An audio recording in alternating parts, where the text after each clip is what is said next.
This might seem like a little bit of a niche story, but it's going to have long-ranging effects, okay? Because this is something that, the games industry has tried to do multiple times over, and we'll get to what they're ultimately trying to do towards the end of this video, mostly because I just want to lay the groundwork first and foremost. So you have Nexus mods. Now, this is something that you've probably heard of, in passing. It is, just to give you the 30,000-foot view of it, it is the largest online database for, just for mods for games, for PC gaming in the world. Okay, it has a great setup. Okay, it's very user friendly. You just type in the game that you want to play. It just shows you, especially if you're a Bethesda game player. Okay, you're very familiar with Nexus mods, because basically in order to make the game functional, playable, and fun, you have to install like at least a dozen mods. But yes, practically every game that gets released in today's day and age, you can go ahead and download a cat skin for your favorite protagonist. You can go ahead and reskin your weapons, reskin your enemies,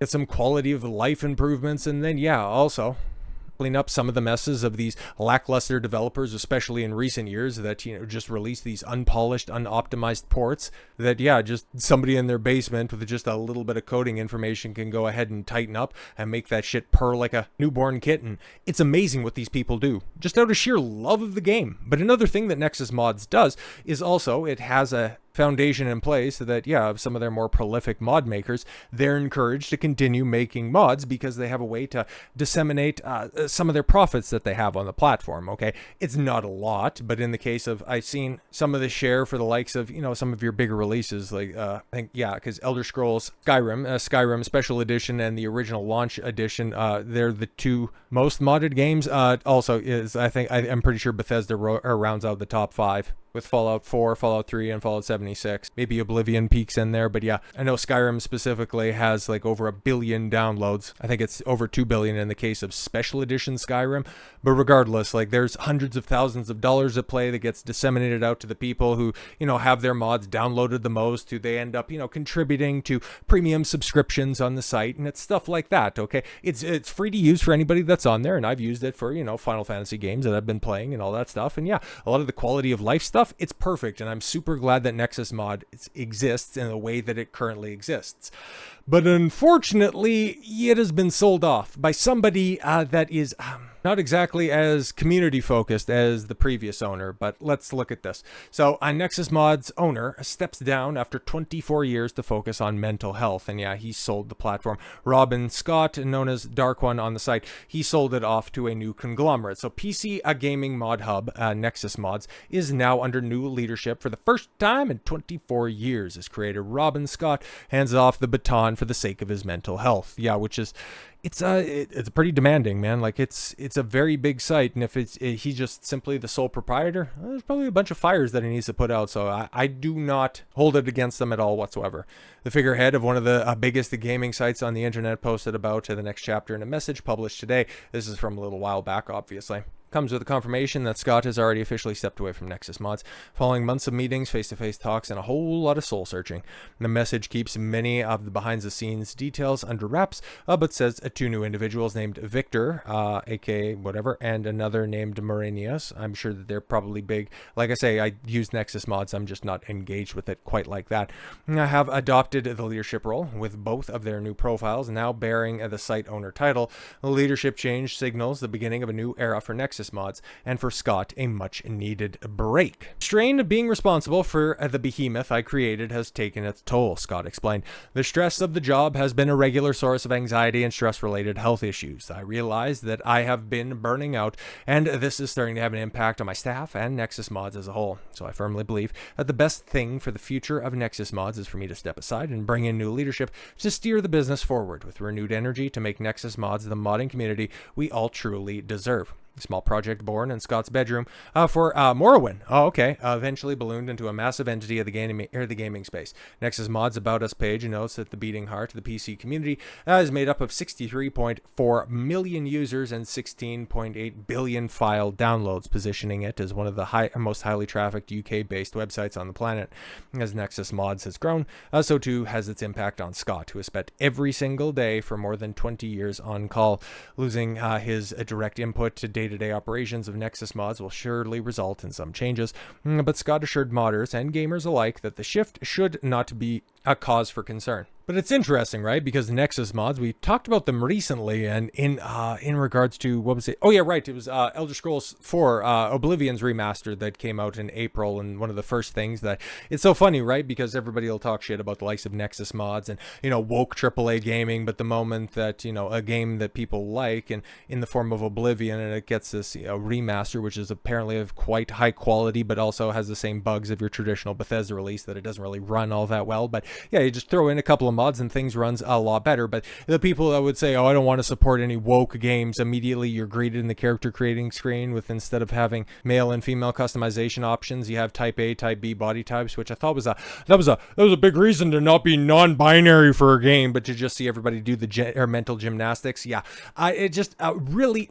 like, I was already on the out when it came to a lot of those commentators that are out there that just instead of diving deep into what makes a game a bad game, will just simply label something as being woke and then just move on with their day, even if the game isn't woke at all whatsoever, that doesn't have an ideological slant. Maybe it's just busted from the ground up, or maybe they just heard it secondhand, like, oh, this company has a DEI department, they said something about something and that makes it bad. Oh, Capcom has gone woke. How has it gone woke? Oh, they changed the guy in Dead Rising. They made him not Chinese. Well, actually, he's Chinese because you just take a look at the new lighting. It's woke! It's woke! Yeah, okay, cool. Go ahead and explain that away with the new beach skins that they just added for Street Fighter 6. But I digress. Just to see them bend themselves and twist themselves into a pretzel over, oh no, it's all right if we support Oblivion remaster, because you could just add a mod over the top of it, and see, even Nexus mods is fine with it because they banned it, but then they reinstated the male female distinctions and have it replaced by body type A and body type B. But everybody else who does that, they're bad, but Bethesda's good because Todd Howard is God. I don't get it, man. Like, these people are just so fucking lost to me at this point in time. Have your principles and espouse them if you like, but if not, just fucking stay over there when it comes to this conversation. Adults are talking, okay? But yes, Nexus mods, it's the biggest mod site on the internet, far and away. I know that there are other ones that are out there that do good work, but basically, if you want to get a mod, it's going to be on the Nexus, okay? And it's been like that forever. They're the longest, they're the oldest in the game, and unless something dramatically changes, they're very likely to stay on top, which is what we're seeing right now. And honestly, I'm definitely of two minds about this, but let's take a look. So Nexus Mods is now acquired by Chosen. Okay, so yeah, where we had, at least at the time when it was first announced, that yeah, it's under new leadership. There's a couple of mods that are on there that are now going to be given site owner privileges, but Chosen's the group that ended up acquiring them. And yes, it's a company focused on growth and monetization of gaming startups. Boy. While Chosen states that nothing fundamental will change, we all know that these acquisitions can slowly shift priorities over time. And yeah, as it is detailed out right here, as Vardark has in this little PowerPoint slide, yeah, gaming startup monetization cheat sheet. Yeah, this is what they specialize in. Monetization models, top tools for monetization, do's and don'ts of monetizing a game, factors to consider when choosing monetization strategies, and monetization success KPIs. So yeah, they're looking to, well, it seems like Nexus Mods is going 100% corpo. Their new owners seem to be involved in some cringe get good gamer masterclass. By judging by their past, I personally believe we should be worried they didn't purchase Nexus Mods for the good of the gamer kind. It's never good when one of these people, has posted a gaming startup monetization cheat sheet that claims in-app purchases and NFTs are a top tool for monetization. And yeah, this leads me to what was I alluding to at the beginning. If you remember, God, if you're one of the old gamers like me who remember E3 and all of its prime, but one of the last few conferences, at least one of the last ones that I paid attention to, was back when Bethesda had their first big onstage presence, and they announced, hey, we got the Bethesda Creators Club. They were going to be bringing mods to the PS4 for Skyrim, and I think this was at the time when either, when Fallout 4 was just launching. I think it could have been when Fallout 4 was just launching, so you can go ahead and date that announcement as required. But they were saying, yeah, no, we're going to be bringing them to console, and it's going to be great, and it's only going to be 99 cents to download each mod. And it's like, I beg your pardon? Excuse me, what has given unnatural life, okay, what has been a power that some may consider to be unnatural, that keeps the life cycle of Bethesda games, okay, like the original Oblivion, like Skyrim that was released November 11th, 2011. What keeps that in the 5-digit concurrent player count market. Oh, right, that's consistent and perpetual mods. Constantly, every single day, new mods continue to get added to a lot of these old legacy titles. And you want a piece of that pie. You want a piece of that action. You want to start monetizing mods. You want to start paywalling mods. You want to start having premium access for certain people. You can download as much as you want right now, and then after a while, oh yeah, you can download 25 mods a month, which is fine. That's more than like 90% of the people that even use the service to begin with have. And then they start to cut it down even more, and then they start to tell you that, oh yeah, right, then thanks to you purchasing your subscription, oh well, now you have the ability to access the paid mods, which is so great. Oh, this is just wonderful. And hey, don't worry guys, the people that are making these mods, oh, they're going to be able to reap so much of this benefit. They're going to end up getting a share of the profits, which a share of the profits is probably like 10% of whatever they end up making. So yeah, they end up outsourcing the work. They end up reaping the benefits because they're modding something that they own, or in the case of, Nexus mods and where they could potentially go, oh, they end up, oh, we're giving you access. We're giving you a platform for your business. You should be lucky that we're not taking 100% of the stuff that's out there. So yeah, well, this might, in the long-term scheme of things, okay, when they start doing these, paid mods, there will be alternatives pop up. Like I said, there already are alternatives that are out there, and I hope that this ends up spurning people to start diversifying their mod portfolio, start posting it on different places that are less stringent with their rules, because for every time that you have a walk back with the Oblivion remaster, you end up having other ones that just end up getting banned because you can't have Trump as Captain America and Marvel Rivals because we don't need to have these political flashpoint moments. But then you could have Kamala Harris as Ms. Marvel. I don't know, man, but the door never seems to swing in one direction, or I'm sorry, in both directions. It only tends to slam in the face of one group of people. Meanwhile, the shrinking power structure points from the inside out at the aggrieved party, now realizing that they just closed their door on a house fire. So yeah, this could be good. It could end up giving Nexus mods a shot in the ass and ends up empowering all of these developers.